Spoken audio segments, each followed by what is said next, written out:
Welcome everybody. আজকে আমি আলোচনা করব গান্ধীজির সত্যাগ্রহ তত্ত্বের কৌশল সম্পর্কে।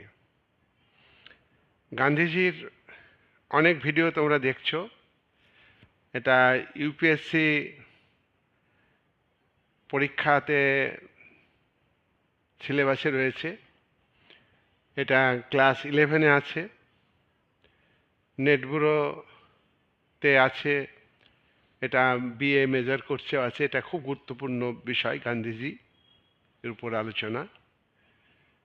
গান্ধীজি একটা বিরাট ফিগার ভারত তথা বিশ্বের রাজনৈতিক চিন্তার ক্ষেত্রে। সেজন্য গান্ধীজির উপরে বহু ভিডিও হবে, তোমরা দেখবে ধৈর্য ধরে এবং এগুলিকে বোঝার চেষ্টা করবে। Method of